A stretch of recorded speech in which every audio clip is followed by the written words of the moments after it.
Qué gusto verles a todos. Bienvenidos.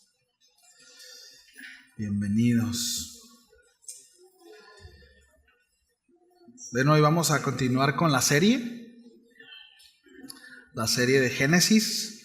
Estamos en el tema número 12. El título del tema es La cultura del logro sin Dios y el veneno de la venganza. ¿Sí?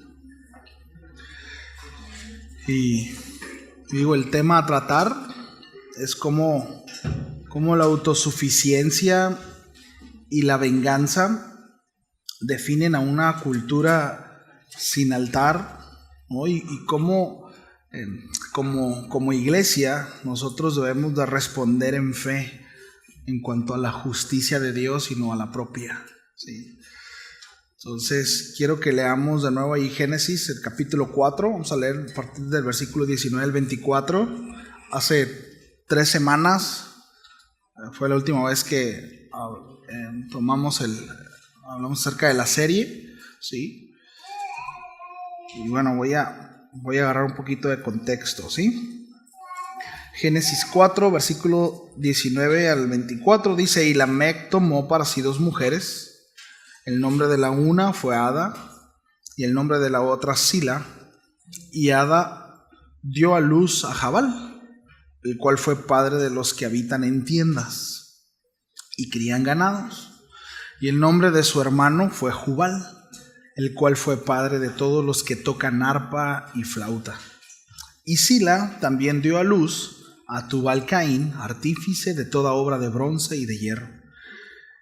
Y la hermana de Tubal-Caín fue Naamá. Y dijo Lamec a sus mujeres, Ada y Sila: oíd mi voz, mujeres de Lamec, escuchad mi dicho, que un varón matare por mi herida y un joven por mi golpe. Si 7 veces será vengado Caín, Lamec en verdad 70 veces 7 lo será. Vamos a orar. Señor, ponemos en tus manos este tiempo. Padre, ruego para que sea tu palabra, tu consejo, hablando a nuestros corazones, Señor. Hay mucho, Padre, que aprender y mucho que corregir. Que, Señor, enseñanza a la cual este consejo, la palabra que se expondrá hoy, Señor, que nuestro corazón pueda recibirla de la mejor manera, Señor. Gracias por lo que has de hacer en cada uno de nosotros. En ti confiamos, Señor, en el nombre de Jesús. Amén y amén. Bien, a manera de introducción voy a comentar un poco de contexto y un poco de lo que vimos hace 3 semanas atrás, ¿sí? Porque la semana pasada Bogdan predicó, ¿verdad? Y la semana antepasada predicamos acerca del Día de las Madres, ¿sí? No sé por qué muchas de las hermanas me mandaron mensaje diciendo: estoy ansiosa por el sermón del Día del Padre. No sé. Pero bueno, ya les tocará, no se preocupen. De hecho, y hoy vamos a hablar acerca de la venganza. Sí. Así que, digo, a manera de introducción y contextualizando un poco, ¿sí? Hemos de reconocer que vivimos en una generación que idolatra el logro personal. Y eso a la carne le encanta. ¿Sí? Cuidado. El éxito, el reconocimiento, ¿sí? La creatividad, progreso, pero muchas veces, ¿sí? Ese éxito sin altar, sin fe, sin dependencia de Dios, ¿no? Pues es lo que se ve, ¿no? Es el común, es decir, todo eso, pero sin Dios, ¿sí? Y precisamente así fue el linaje de Caín, ¿sí? Es decir, fundaron ciudades, ¿sí? Vemos ahí que fueron los padres de la música, la tecnología, la economía, pero sin altar, sin oración en sus generaciones. Está viciando. Su fe estaba en su propia capacidad, descansaban en sus habilidades.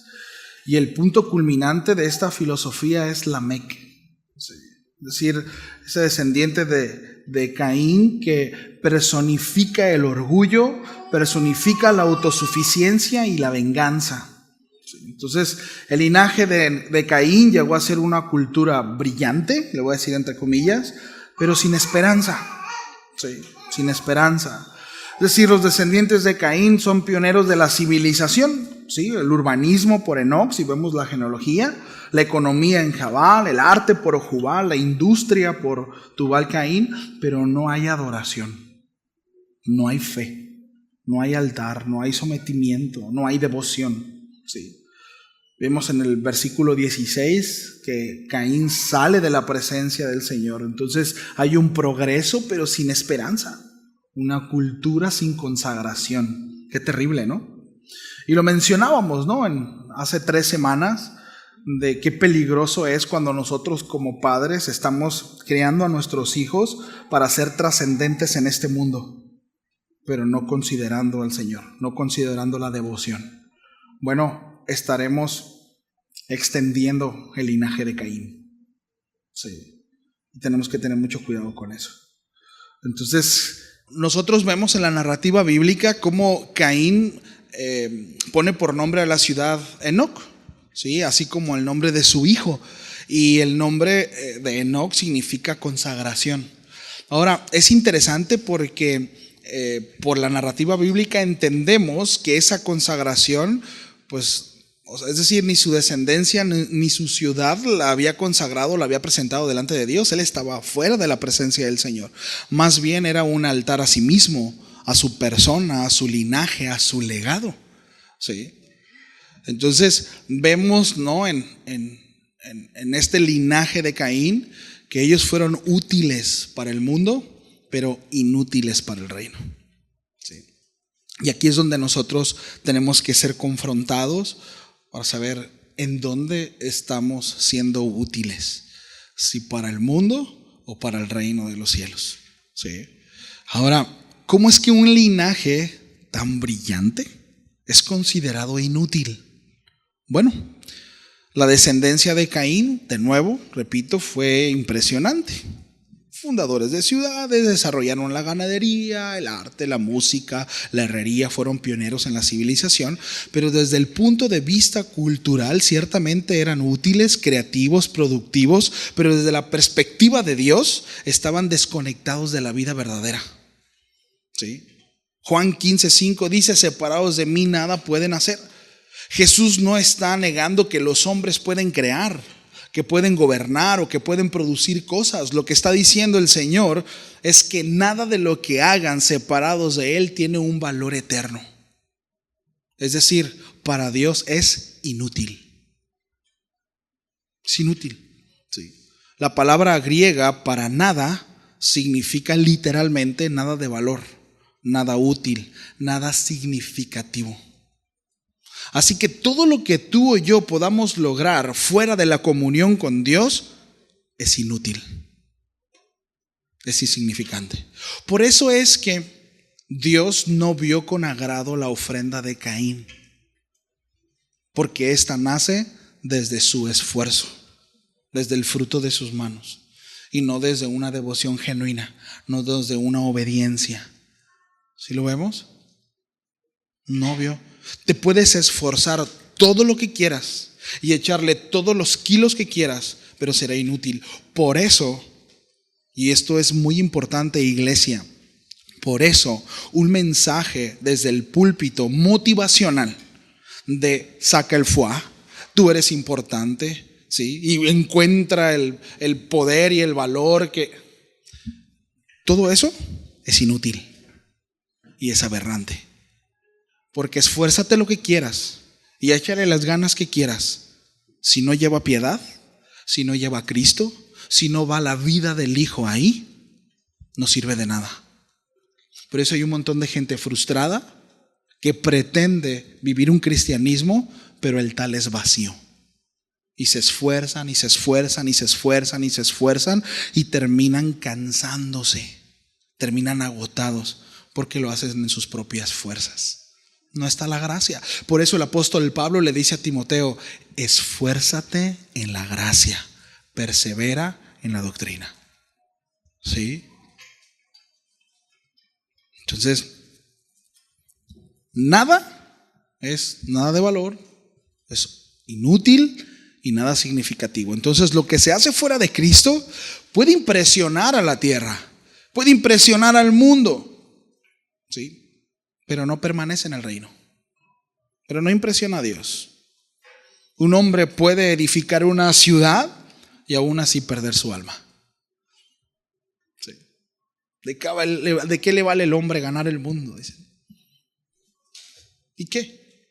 Si al fin perderá su alma. Entonces, el apóstol Pablo a los romanos, hablando acerca de la condición precisamente del ser humano, dice que aún a todos los hombres se hicieron inútiles. ¿Sí?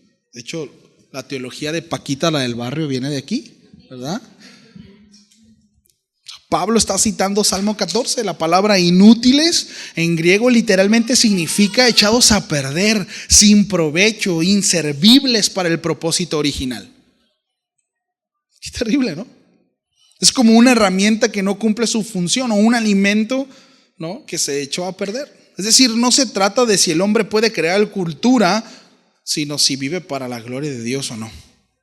Entonces, el hombre sin Dios es útil para el mundo, o puede llegar a ser útil para el mundo, pero es desechado por el reino. Y aquí de nuevo me dirijo a los padres.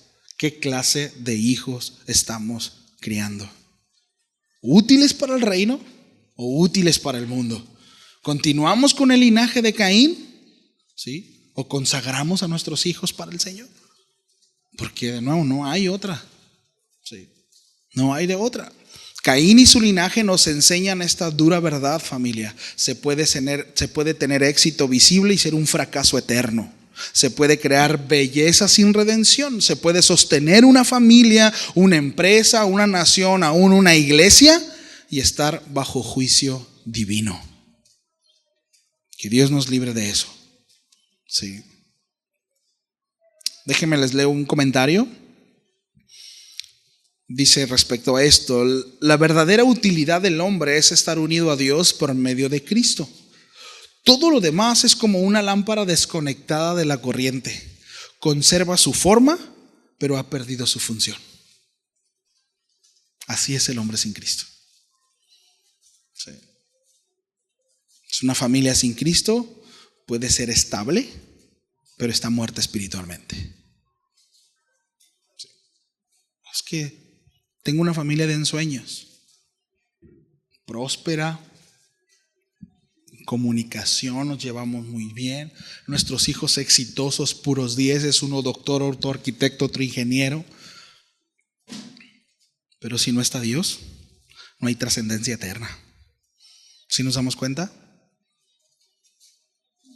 Si el centro en el corazón de nuestros hijos no es Cristo, hemos fracasado como padres. Y yo sé que esto es duro y es fuerte, pero eso debe de ser nuestro esfuerzo diario. ¿Sí? Presentar a Cristo delante de nuestros hijos, enseñárselo, predicárselo y por supuesto modelárselo. ¿Sí? Porque de qué vale, ¿verdad?, las palabras cuando nuestras actitudes arrastran. Nuestras palabras, como bien dice, ¿no?, esa frase, pueden influenciar, pueden empujar, pero nuestra actitud, nuestra vida arrastra. Y sí, nosotros podemos decirle, mira por allá, pero mi vida totalmente incongruente. Sí, totalmente contrario a lo que les digo que tienen que ser. Entonces, una iglesia sin presencia de Dios puede tener multitudes, pero no fruto eterno. Sí. Pastor Raúl decía, ovejas sanas paren ovejas sanas. No.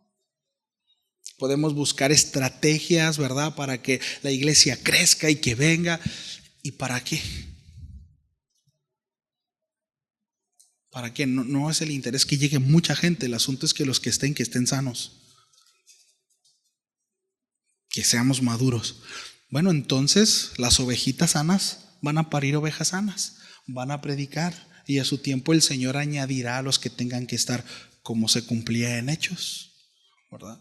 Nuestra responsabilidad no es buscar estrategias de crecimiento, sino es predicar la palabra.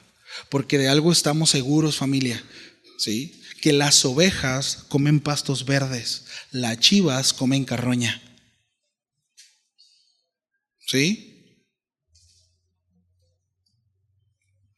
Es decir, si son ovejas, se van a alimentar de la palabra. Pero si nosotros empezamos a poner basura aquí, bueno, va a estar lleno de chivas, de cabritos, pues. Y la verdad que si de repente pastorear ovejas es complicado, ahora andar arriando chivas, y no fuimos llamados a pastorear cabras. ¿Se entiende? Por eso la palabra habla acerca de conformarnos a la sana doctrina. Sí. Conformarnos a la sana doctrina, enseñanzas puras, y que Dios nos ayude. ¿Sí? Entonces, miren, Lamec es el prototipo del hombre precisamente posmoderno sin Dios, ¿no? En el versículo 19 vemos al primer polígamo. Rompe el diseño del matrimonio. ¿Sí? En el versículo 23 vemos su violencia, ¿no? Toma la justicia por su propia mano. Ahorita vamos a hablar un poquito de eso. Y en el versículo 24, el prototipo de arrogante, ¿verdad? Se gloría de su pecado. Si 7 veces será vengado Caín, Lamec en verdad 70 veces 7 lo será. Ahora Lamec no solo justifica la violencia, sino la celebra. ¿Sí? Cito, y dijo Lamec a sus mujeres, Ada y Sila, oíd mi voz, mujeres de Lamec, escuchar mis dichos, que un varón matare por mi herida y un joven por mi golpe. Si 7 veces será vengado Caín, Lamec en verdad 70 veces 7 lo será. Fíjense, estos textos que acabamos de leer son conocidos como el cántico de Lamec o el cántico de la espada, ¿sí? Y bueno, esta conclusión se apoya en la estructura y el sentido poético del texto hebreo original. Es decir, se entiende que es un canto o un poema. Es decir, Lamec no solo justifica la violencia, sino la celebra, hace de su pecado una canción, compone un poema homicida. No muy diferente a las letras de las canciones de hoy en día, ¿no? Sí. La condición del hombre es el mismo desde el principio. El pecado nos dio la torre desde el principio. ¿Sí nos damos cuenta? O sea, todo eso de matar, te tiro en el piso, te escupo, te pateo, todo eso, ahí está, Lamec ya hacía sus narcoscorridos. Ya existían. Entonces, qué tremendo, ¿no? Repito, Lamec no solo justifica la violencia, sino la celebra, la expone, ¿sí? Compone un poema de eso, ¿sí? Una canción de su pecado. Y esta es la primera expresión explícita de una venganza en la Biblia. Es la primera vez que encontramos esto, ¿sí? Ahora, el problema no es la justicia, sino el que la toma por sus propias manos, ignorando precisamente el juicio de Dios, ¿sí? Y aquí encontramos, ¿no?, ese origen de la venganza, que no es más que denotar la desconfianza de la justicia divina, ¿sí? Es decir, la venganza nace cuando el hombre se siente ofendido. Es decir, cuando esto has tocado su orgullo, cuando le pegan en el orgullo, ¿verdad? Ahí es donde viene la ofensa. Oye, a mí no me vas a estar hablando así, ¿verdad? Oye, ¿quién te crees que eres? ¿Acaso no sabes quién soy yo? Orgullo. Sí. Orgullo. Sí. El hombre se siente ofendido. La venganza nace cuando no cree que Dios hará justicia. Me la hiciste, me la pagas. Me la pagas. Esto no puede quedar así, porque es injusticia según desde nuestra perspectiva, ¿sí? Y por otro lado, porque cree que él mismo debe defender su nombre, ¿sí? Todo esto originado en el orgullo. Pero la Escritura nos confronta, mis amados, de una manera muy, muy clara. Por favor, acompáñenme a Romanos capítulo 12, versículo 19.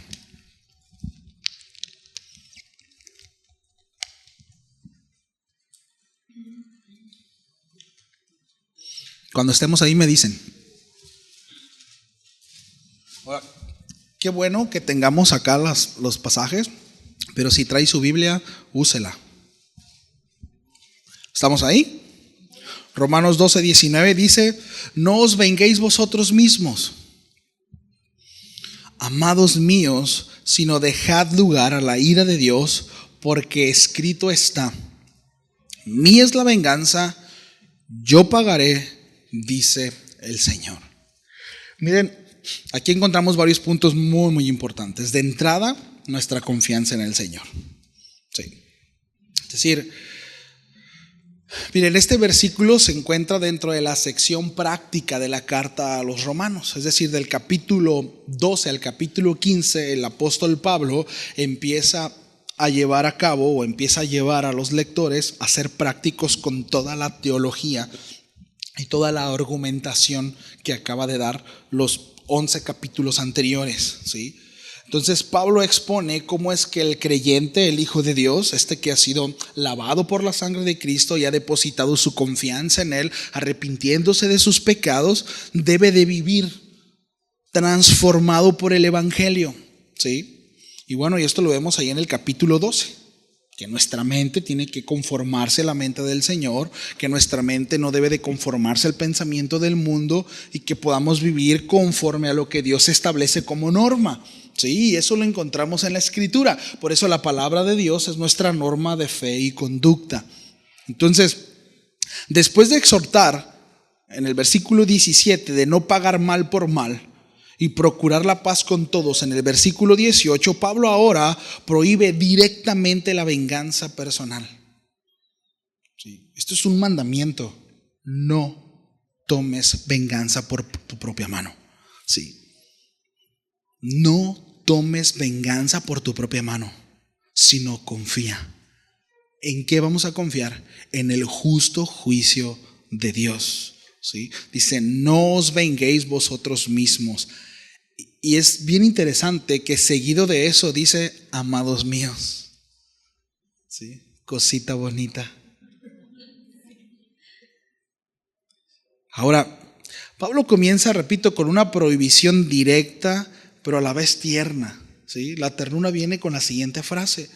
¿Sí? Y usa este vocativo: amados míos, no solo como un apelativo afectuoso, sino para enfatizar, y esto es importante, que la venganza no es compatible con el carácter de aquellos que han sido renovados, con aquellos que han sido amados por Dios.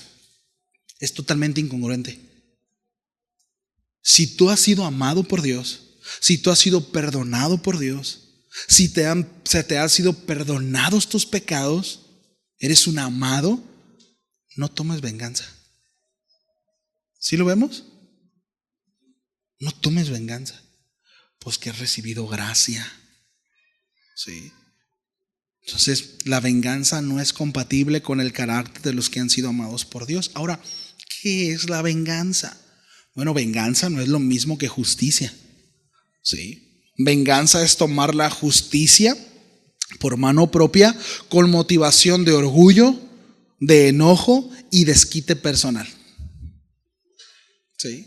Me la haces, me la pagas. Eso es venganza.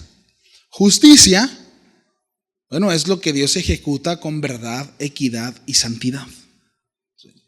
Solo Él puede hacer eso. Él es el único juez justo. El único. Bueno, hay ciertas reglas humanas, ¿verdad? Ciertas normas que nos llevan, ¿verdad?, a regular la sociedad. Y bueno, aquel que va en contra de esas reglas, pues está atentando en contra de la justicia, de lo que se establece como justo. Pero el único justo total en cuanto a todo, porque el asunto es que no solamente Dios juzga nuestras intenciones, ¿sí?, sino también nuestras acciones, nuestros pensamientos, porque Él es el único que puede pesar el corazón del hombre. ¿Sí? El hombre, ¿no? ¿Verdad? Nosotros. Y bueno, y ahí podemos ver, ¿no?, que no me quiero meter por ahí, pero pues un montón de huecos, ¿no?, en la justicia humana, porque al final somos falibles. Pero Dios no, Él es perfecto. ¿Sí? Entonces, la venganza, familia, que es donde quiero que nos centralicemos, que podamos enfatizar, porque la venganza nace de la incredulidad. Sí. Nace de la incredulidad. Es decir, Dios no lo hará, así que yo debo de hacerlo. Voy a tomar justicia por mi propia mano, porque Dios no va a hacer nada. Sí. Entonces lo voy a hacer yo. El creyente, el cristiano, el nacido de nuevo, bueno, no debería de responder así, porque ha sido perdonado, ha sido transformado y ha confiado en el juicio de Dios. ¿Cuántos dicen amén? Bueno, entonces dice el apóstol Pablo, ¿verdad? No tomes la justicia por tu propia mano, no te vengues, dice, sino dejad lugar a la ira de Dios. Esta frase es clave, de hecho en el griego significa literalmente den espacio, cedan terreno, hagan lugar a la ira. Pablo está diciendo, no tomes el lugar que solo le corresponde a Dios como juez. Tú no puedes hacer justicia. Esto lo he compartido con algunos de ustedes, pero ahí en el concepto de amor en Corintios 13, es bien interesante porque hay una frase que dice, el amor todo lo cree. Yo en algún momento llegué a interpretar que el amor se refería ahí a un amor inocente, ¿sí? Ingenuo hasta cierto punto. Sin embargo, cuando hacemos un estudio un poquito más profundo, de hecho no hay que rascarle mucho, pero cuando nos detenemos un poquito ahí, la palabra que dice el amor todo lo cree tiene que ver con el amor, miren, se me fue la palabra, ¿perdón? A ver, ya he platicado con varios de ustedes de esto, La frase es el beneficio de la duda, exactamente. Lo que dice ahí cuando dice el amor, todo lo crees, da el beneficio de la duda. Es decir, no hace un prejuicio, ¿sí?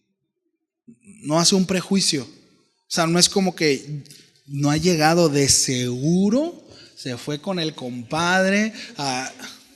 ¿Sí? Eso es falta de amor. Y cuando llega y no, de veras se me ponchó el carro, bueno, voy a dar el beneficio de la duda, ¿sí? No, fíjate amor que me pasó esto y bueno, di el beneficio de la duda. Es decir, no me anticipo en mi corazón y en mis pensamientos antes de lo que suceda o lo que creo que pasa. No, mira, llega tarde, llega esto, a hacer prejuicios. Siempre llega tarde y mira, y nunca está, y nunca viene, y cuando viene, prejuicio, y no conozco, no sé, ni siquiera me he acercado a preguntarle, oye hermano, hermana, ¿por qué necesita ayuda? Si lo vemos, es falta de amor. Por eso el amor todo lo cree, ¿sí? Es dar el beneficio de la duda. Entonces, ¿por qué, familia?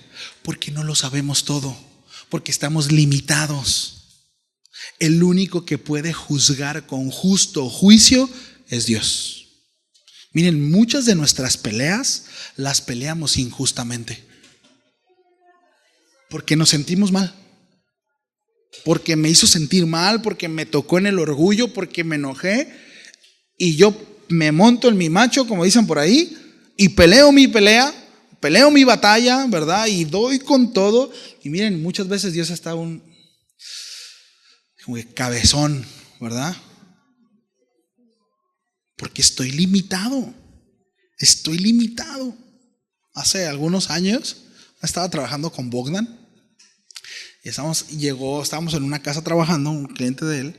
Y llegó una persona de esos de los que atacan que les ponen a las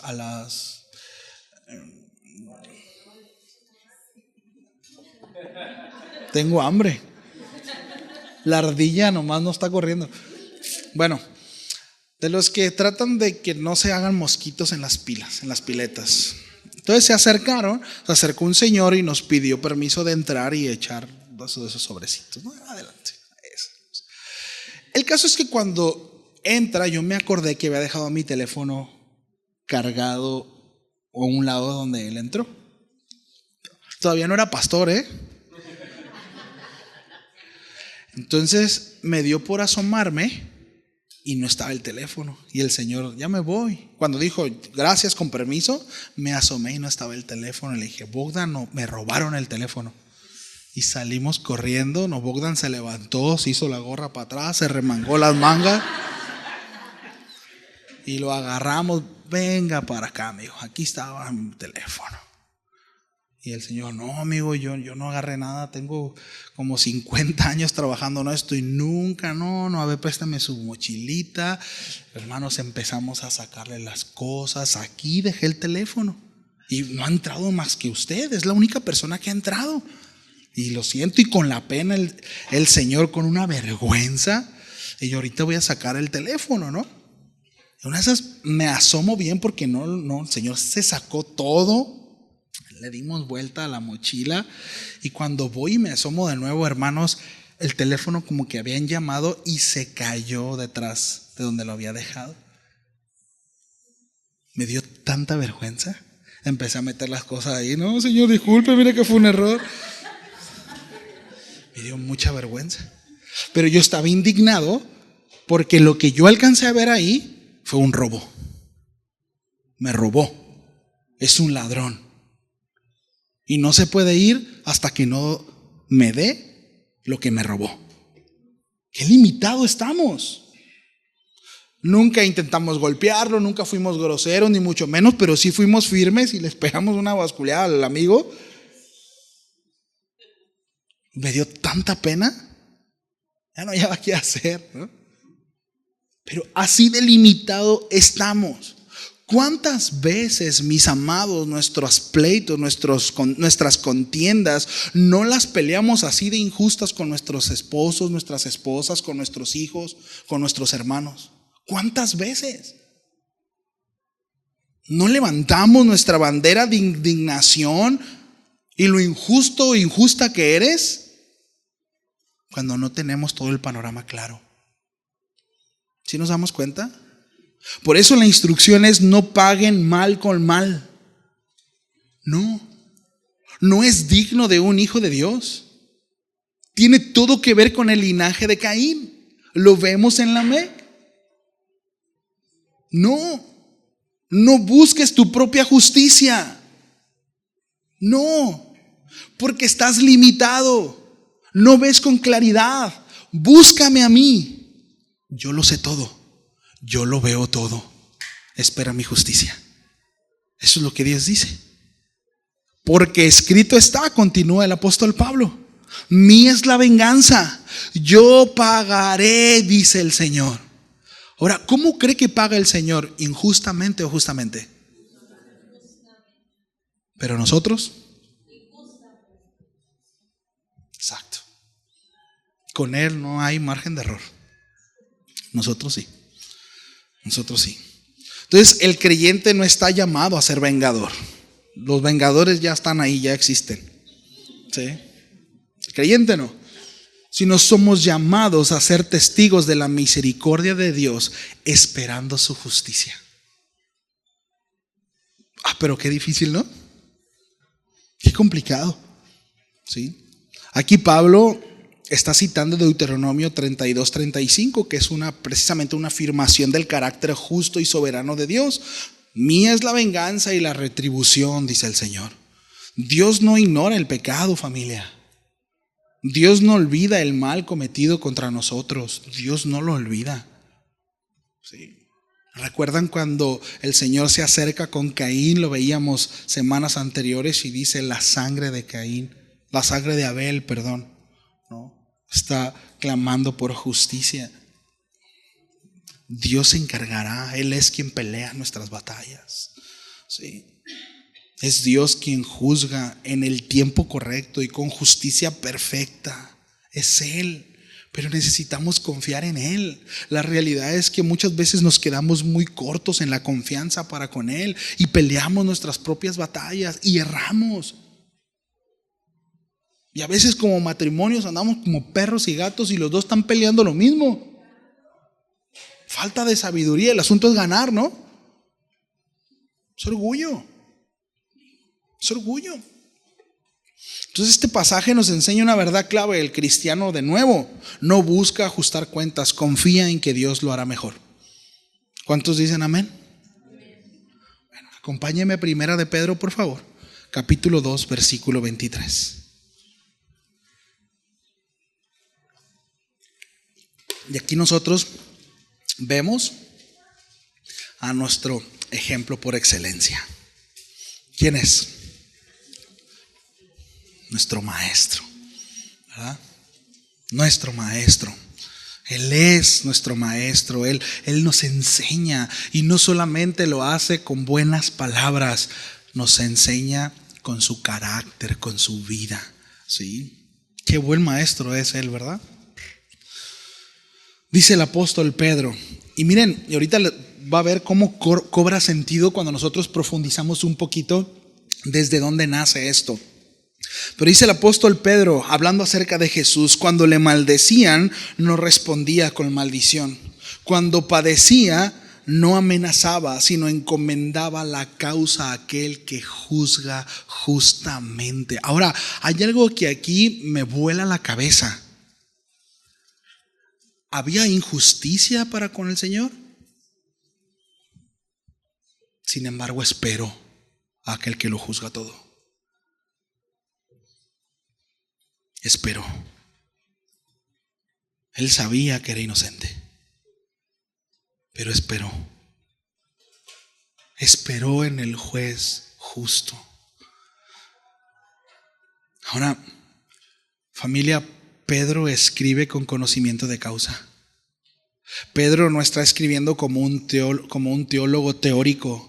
Está escribiendo como un testigo ocular del sufrimiento de Cristo. Él estuvo allí en Getsemaní, donde vio la agonía del alma de Jesús. Él estuvo allí en el patio del sumo sacerdote, donde vio a Jesús ser escupido y golpeado. Él estuvo ahí. Ciertamente en algún momento ya no a su lado, pero desde lejos él miraba cómo Jesús había sido acusado, burlado, maldecido, y no abría su boca. El apóstol Juan dice: como cordero, con su boca callada. ¿Ha visto alguna vez algún video de cuando trasquilan a las ovejas? Las toman con fuerza y las empiezan a trasquilar y no dicen nada. Así. Pedro lo vio.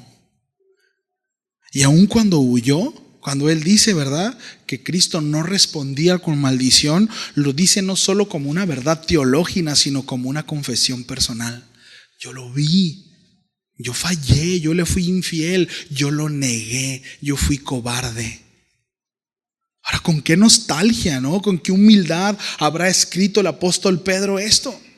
Repito, Pedro no escribe desde el orgullo doctrinal, sino desde la restauración en su corazón. Lo que vio que Jesús hizo. Él no pudo hacerlo en ese momento. Yo lo negué, yo fui infiel con él. Pero él no fue así conmigo. Él aún así me llamó y me amó y me restauró. Esto es algo que usted y yo debemos de vivir. No solamente tener el conocimiento aquí y entender que Dios es fiel, sino debemos de proclamarlo desde el corazón, como una experiencia vivida, como aquel que nos amó, ¿verdad? Y que es justo a nosotros, es justo a sí mismo, ¿sí? No solamente como algo que está ahí, como que alguien más puede experimentar o alguien más puede predicar. No. Y lo que dice el apóstol Pedro: yo vi de él que encomendaba la causa al quien juzga justamente. Yo vi. ¿Sí? Pedro vio cómo Jesús no respondió a los insultos de los fariseos, no se defendió ante los soldados que lo golpeaban, no se justificó ante Pilato ni Herodes, no clamó por venganza desde la cruz. Jesús se encomendó, ¿sí? Es decir, y eso lo entregó continuamente al Padre. No buscó justicia inmediata, esperó la justicia del Padre. Ahora Pedro entiende que lo que parecía pasividad era confianza absoluta. Lo que parecía debilidad era fortaleza en el reino. Sí. No, es que la Escritura dice que seamos mansos, pero no mensos, pastor. Orgullo. Me está tocando donde me duele. Apuchaste un botón que pobre de ti, ¿para qué lo apuchaste, mano? ¿No? Ahora sí me vas a conocer.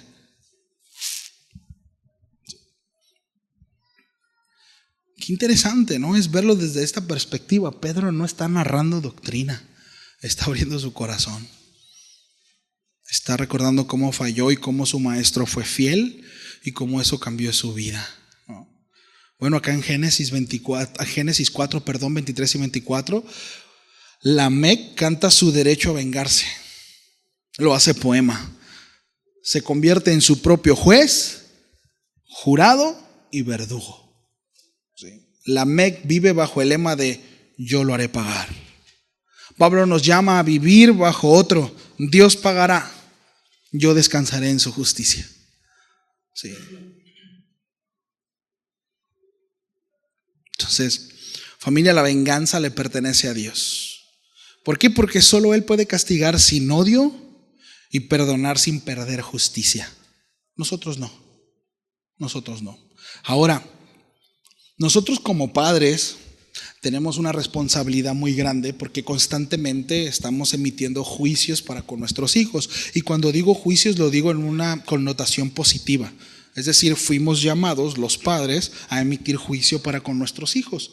¿Sí? Juicio en el sentido de juzgar lo bueno y lo malo.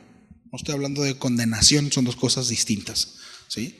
Como padres nosotros debemos de juzgar el comportamiento de nuestros hijos. ¿Sí? Y tenemos que estar preparados para emitir un juicio justo. Ahora, esto ya lo he comentado en otras ocasiones y de nuevo lo debo de traer a mención, porque nosotros debemos de hacerlo precisamente expresando el carácter de Dios, siendo lo más imparcial y justo posible. Habrá cosas que no me gustan, pero no quiere decir que porque no me gusta está bien o está mal. No sé si me explico. Y es algo en donde debemos de trabajar como padres. Ahora, cuando nuestros hijos están pequeños, pues uno le dice qué te pones, qué no te pones, qué haces y qué no haces. Pero después empiezan a crecer y entran a una edad en la que muchos estamos acá, en donde son adolescentes, ¿sí? Y necesitamos nosotros ser sabios para poder llevar a cabo precisamente la vida de nuestros hijos y juzgar sabiamente. La Biblia nunca nos insta a manipular las decisiones de nuestros hijos. Es decir, nosotros no podemos decidir por ellos. No. Ahora, no estoy diciendo que si nuestros hijos dicen, papá, ahorita vengo a ir a comprar una cajetilla de cigarros, dame para comprarla. En el caso, ¿no? ¿Sí? O voy a llegar a la hora que se me pegue la gana, o voy, en el caso de las señoritas, me voy a poner lo que yo quiera. No. Hay reglas y normas. Yo no me estoy refiriendo a eso, pero sí en que lo que hagamos, lo hagamos siempre buscando reflejar el carácter justo de Dios. ¿Sí? Y es como esto, aún como maestros de la palabra, en este caso como pastores, nosotros debemos de tener mucho cuidado de aquí al frente no imponer cargas que ni siquiera en la Escritura vienen. Cosas que no me gustan, por ejemplo. Eso sería una muy mala práctica, ¿verdad? Que a mí como pastor yo impusiera en ustedes una práctica que a mí no me gusta. Y no voy a poner ejemplos porque no quiero que nadie se sienta aludido, ¿sí? Ni aquí ni quienes ven en redes sociales. Pero como pastores y como maestros, nosotros tenemos la responsabilidad de predicar y enseñar lo que la Biblia dice. No mi escrúpulo. ¿Sí? No mi escrúpulo. Ahora, ahí hay un margen en donde quizás alguno pueda errar. Y hay cosas en donde uno puede poner como consejo. ¿Sí? Hace muchos años escuchaba a un pastor que decía, bueno, durante muchos años él estuvo batallando mucho con pornografía. Él tomó una decisión en su casa, ¿sí? Afuera del baño, Por ejemplo, en el baño, en su casa, no había, fue hace tiempo, no estaba el acceso al internet como ahora, pero él decía, por ejemplo, el periódico que se leía, su esposa se encargaba de quitarle las páginas de sociales. ¿Sí? No había revistas o libros con ninguna imagen, ¿verdad?, que pudiera ser de tropiezo para él. Es decir, tomaba ciertas decisiones que lo ayudaban, se le puede llamar como barandales, para él mantenerse en ese sentido, ¿sí? Entonces, bueno, hoy en día alguien puede decir, bueno, yo en mi casa tengo la costumbre o tengo la norma de que ninguno entra al baño con el teléfono. Es una buena práctica, pero yo no puedo decir de aquí que es pecado entrar al baño con el teléfono. Estoy intentando ilustrar, ¿sí? Y estoy intentando ser cuidadoso. O sea, yo no puedo decir es que es pecado que entres al baño con teléfono. Ahora, si en mi casa yo lo establezco como tal y mis hijos entran al baño con teléfono, ellos sí están pecando. Pero no porque entraron con el teléfono al baño, sino porque están desobedeciendo a papá. ¿Sí lo vemos? ¿Sí? Entonces, ¿qué tiene que ver esto con la venganza y el justo juicio? Que como padres nosotros tenemos una responsabilidad muy grande, y es reflejar una justicia imparcial que no tiene que ver con mis gustos. ¿Qué padre que a nuestros hijos les gusten lo mismo que nosotros y que podamos compartir un montón de cosas? Pero a veces no va a ser así. Y necesitamos dar ese margen. Tienes este límite en donde te puedes caer y voy a estar ahí para ayudarte. ¿Me explico? Pero debe haber un margen, porque si no hay margen, eso es manipulación. Y ni Dios nos manipula. Dios no nos manipula. ¿Sí? Espero se haya entendido esto y que al rato no digan, el pastor dijo que dejáramos a nuestros hijos hacer lo que se les pegara la gana. No dije eso. No, de ninguna manera dije eso, ¿sí? Pero sí que nos esforcemos en expresar el carácter justo de Dios, ¿sí? Y yo sé que cada uno Dios le dará la sabiduría como papás, porque cada uno sabemos lo que tenemos. Y lo que le funciona a su hijo no le va a funcionar al mío, y lo que funciona al mío no le funciona. Mire, lo que le funciona a mi hijo no le funciona a mi hija, porque son distintos. Así Dios también trata con nosotros. Como Dios trata con Fer, no trata conmigo, trata diferente. Y así con cada uno de nosotros, porque Dios nos conoce. Entonces, espero haya podido transmitir la idea, ¿sí? Entonces, no digas, dice Proverbios 20:22, yo me vengaré, sino espera en Jehová y Él te salvará. ¿Sí? Que no haya esa resolución en tu corazón. Todos, ninguno estaremos exentos de situaciones adversas en donde nos sintamos lastimados, donde nos sintamos aludidos, en donde haya algo que me lastimó, ¿sí? Lo peor que podemos hacer es resolucionar en el corazón, un día me la vas a pagar. No hace mucho tiempo, ¿me ayudan con el piano, por favor? Platicaba con una persona que es creyente y está en un proceso al igual que usted y yo, ¿sí? No lo hago para señalar ni hacer ninguna condena sobre de él, pero creo que hay una muy buena ilustración aquí, ¿no? Y él decía, bueno, es que me topé a una persona que hace mucho no miraba y no me saludó, y yo dije, bueno, me vas a volver a topar y no te voy a saludar, ¿no? Me vas a topar con mi mamá y yo sé que estando con mi mamá me vas a querer saludar y te voy a dejar con la mano extendida, ¿no? Es muy de la carne. Y puedo decir que es una persona piadosa y que ama al Señor, pero bueno, todavía hay esos rasgos, ¿no? Y platicábamos acerca de eso.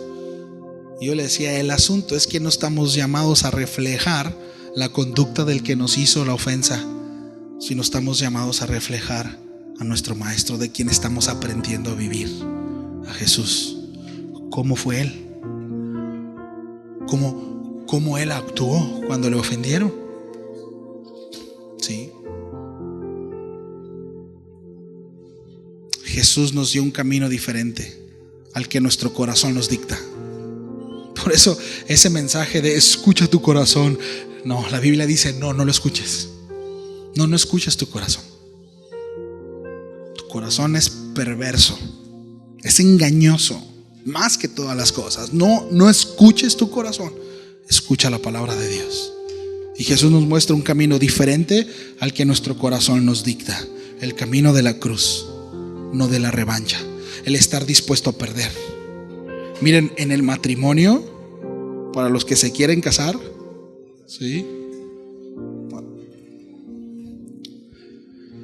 Si no estás dispuesto a perder, no te cases. Es en serio. Y va para los dos lados. No crean, hermanas, que le estoy diciendo al varón. No. Porque, ¿ya ves, viejo? ¿Ya ves? No. Es por ambos lados. Habrá momentos, hermana, en donde usted dirá: sí, viejo, sí, mijo, lo que tú digas. Y a lo mejor el pobre está más equivocado que nada, pero sabiduría. Y habrá momentos en donde como varones va a decir: está bien, amor, está bien. El asunto es saber coordinarse. Pero si no estamos dispuestos a perder, ¿sí?, no vamos a poder conseguir nada. Alguien por ahí dijo que para poder ganar una guerra es necesario perder batallas. ¿Sí? Ahora, el matrimonio no es una guerra. Estoy ilustrando. ¿Sí? No se trata de ganar. Recuerden, si uno gana, los dos pierden. ¿Sí? Si uno gana, los dos pierden. Hace mucho leía por ahí, de hecho Bogdan me pasó esa nota, pero decía: el matrimonio, lo voy a parafrasear, es esto: el matrimonio no son dos mundos no son dos mundos juntos, creo, trabajando juntos, algo así, sino el matrimonio es la destrucción de dos mundos para convertirse en uno solo. ¿Sí? No es como que tu mundo y mi mundo intentando interactuar para así cumplir el propósito de Dios. No, es la destrucción de dos para hacerse uno. Y para eso hay que saber perder. ¿Sí? Para no tomar la venganza por nuestras propias manos hay que saber esperar. Y muchas veces nos va a saber como si estamos perdiendo, porque sentiremos que es injusto, pero tenemos que esperar en Él y entender que nosotros tenemos margen de error, que me puedo estar equivocando, ¿sí? Ya que decir yo me voy a vengar es decirle a Dios: tú no harás nada y tú no eres lo suficientemente justo, lo tendré que hacer yo. La iglesia necesita dejar las espadas para tomar la cruz. Me gustó esa frase. Iglesia, hermanos, necesitamos dejar las espadas para tomar la cruz. Sí. Entonces, hoy el espíritu de la MEC está vivo en la sociedad, ¿no? Con esta ideología que abandera el orgullo. Se trata de mí, se trata de mí, se trata de mí, se trata de mí. Sí, es terrible. Y es lo que están comiendo nuestros hijos, ¿eh? Ojo, papás, por favor. Es lo que están comiendo nuestros hijos. Y muchos de nosotros también nos echamos un que otro bocadillo con lo que vemos y con lo que escuchamos. Entonces vemos, ¿verdad?, vengativos, divorcios por orgullo, relaciones rotas por heridas sin perdón, iglesias divididas por ofensas no resueltas. Una de las cosas al norte, una de las cosas más difíciles con las que se está trabajando con iglesias allá, es que hay un montón de divisiones. Las iglesias son la división de la división de la división. Es en serio. Y ves iglesias cada 3-4 cuadras. Y el de acá no se habla con el de acá, el de acá no se habla con el de acá. Y es terrible. Es terrible. Porque no hay perdón. Porque no han esperado en el Señor. Sí. La iglesia debería ser esa generación que invoca el nombre del Señor. Sí. Y que sabe esperar en Él, en su justicia. Sí.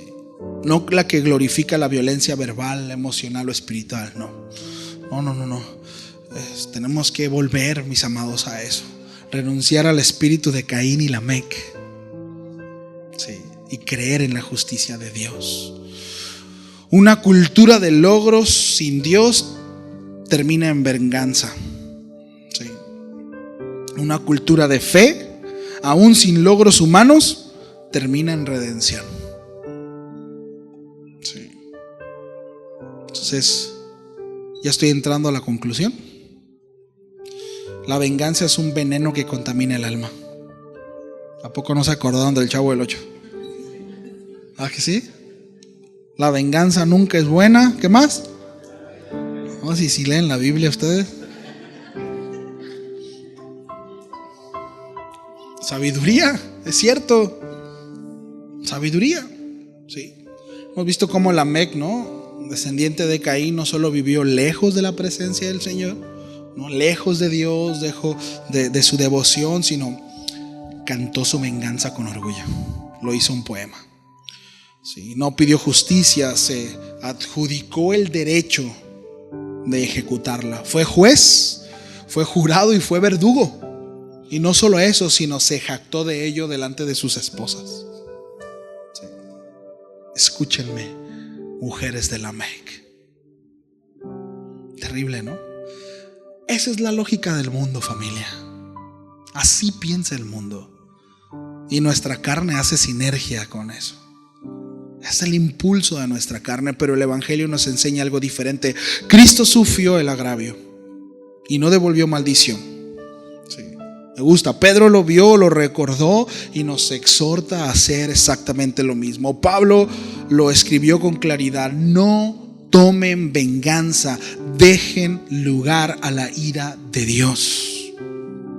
Hazte un lado, no tomes el trono de juez, porque no te corresponde, le corresponde a Dios. Solo Él es juez justo, tú no. Tú no. Renunciemos al prejuicio. Renunciemos en anticiparnos, familia, para con los demás, empezando por los de casa. Me da mucha risa por ahí una imagen, ¿no? Donde está el hombre así, ¿no? Volteando hacia un lado, y ella se le queda viendo y dice: de seguro está pensando en la otra. Y el cuate está así como que Goku ya se irá a transformar en este capítulo o en el otro, ¿no? Anda en el limbo el tipo. Sí lo han visto, ¿no? Despojémonos de eso, familia, de ese prejuicio, ¿no? Oh, mira, no me saludó, algo trae. No, sí, mira cómo me volteó. No, sí. No, pregunte, si hay algo, pregunte. Oye, ¿qué onda, Carlitos? ¿Qué pasó? Oye, sí, ¿qué onda? No, y no así, ¿no? ¿De qué onda? No. No. Me tengo que Se entiende, ¿verdad? Mis amados, la venganza no sana el alma, la envenena, en serio.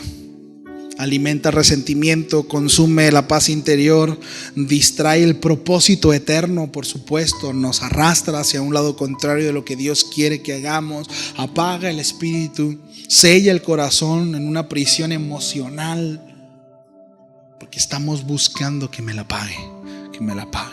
El alma que guarda venganza no tiene espacio para la gracia. No puede. Sí. Y recuerda que fuimos llamados a dar de gracia lo que de gracia hemos recibido. Entonces no hay libertad en la venganza, no hay libertad en el prejuicio, no hay sanidad en el desquite. Solo hay esclavitud a un dolor que no se suelta y por tanto nunca sana, familia. Entonces el perdón significa, ¿sí?, no que el otro sea justificado, sino que nosotros podamos ser libres. ¿Sí?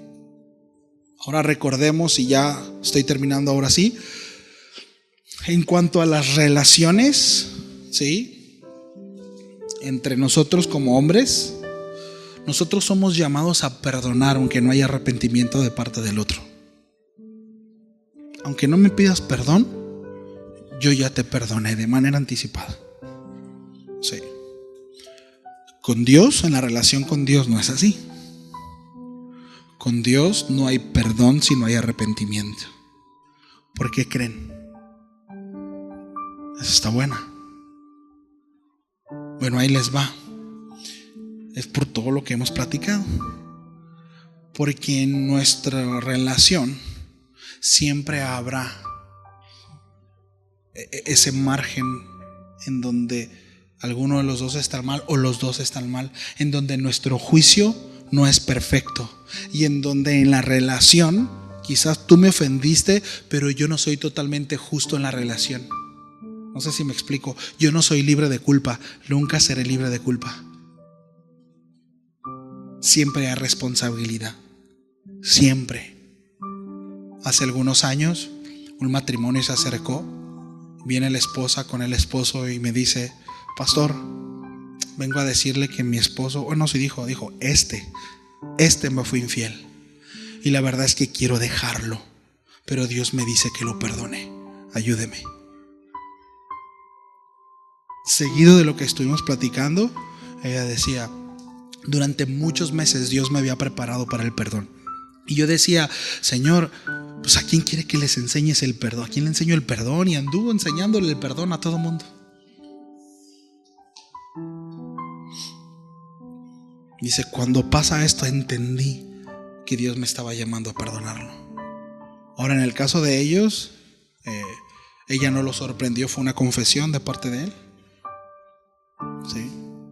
Y bueno, el caso es que dentro de la plática decía, y fue, miren, nosotros estábamos así nada más viendo cómo el Señor estaba haciendo las cosas, pero parte, y es donde ves la piedad en el corazón, decía, y quiero reconocer mi parte.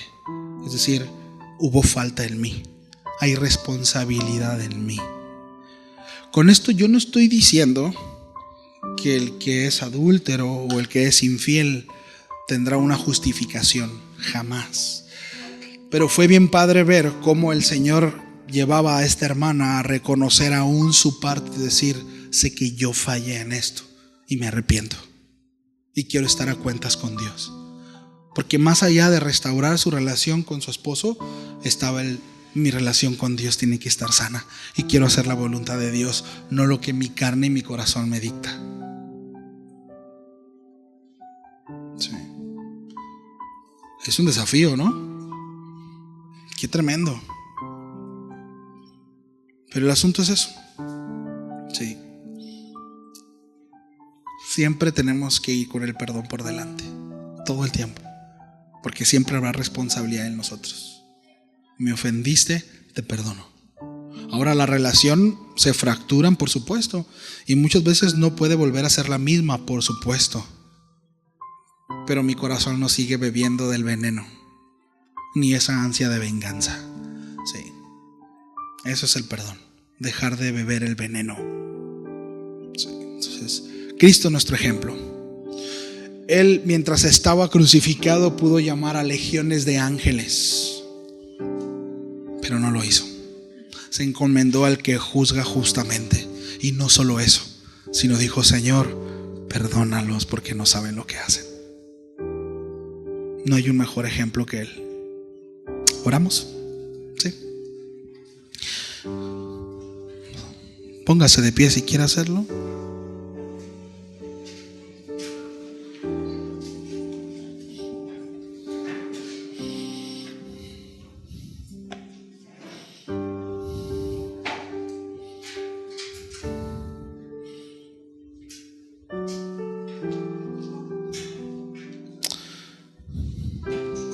Y yo quiero animarte, que ahí con tus propias palabras le digas: Señor, ayúdame a descansar en ti. Hay cosas en las que me pueden sacar de mi lugar, sí, en donde actúo impulsivamente y reconozco que no espero, Señor, en ti. Que quizás no actúo, pero en mi corazón sí resoluciono de una manera equivocada. Y muchas de las veces, Señor, he querido tomar venganza. O he sido injusta con mis hijos, con mis hermanos, con la familia en la fe. He traído un prejuicio ante ellos. He resolucionado mal, Señor, posicionándome en un lugar que no me corresponde, sino que solo te corresponde a ti, porque tú eres el único juez justo. Yo no, Señor. Yo estoy limitado. Hay tantas cosas, Señor, que en las que en las que no puedo acceder, precisamente por mi humanidad, por mi fragilidad. Y es tan arrogante de nuestra parte, Señor, el pretender hacer lo que a ti te corresponde. Señor, perdónanos. Yo te pido, Señor, que nos ayudes a crecer en esta área. Padre, que veamos cómo es que tú dejas muy clara, ¿no?, este linaje de Caín, culminando con este hombre, Señor, con Lamec, dejándole como el prototipo de un hombre que toma la venganza por su propia mano, la arrogancia, el orgullo, y que es lo antagónico, Señor, a aquellos que tú has amado y has llamado para salvación. Es totalmente lo contrario, Señor, a lo que tú nos llamaste. Tú nos rescataste, Señor, precisamente de las tinieblas y nos llamaste a tu luz admirable. Y has preparado buenas obras, Señor, para nosotros. Y esas buenas obras a las cuales tú nos llamaste, Señor, ahí no cabe la venganza. Ahí no cabe, Señor, la falta de perdón. No cabe, Señor, el resentimiento, el odio. No cabe, Señor. No cabe. Todo eso no cabe. No puede entrar en el mismo lugar en donde tu gracia reposa.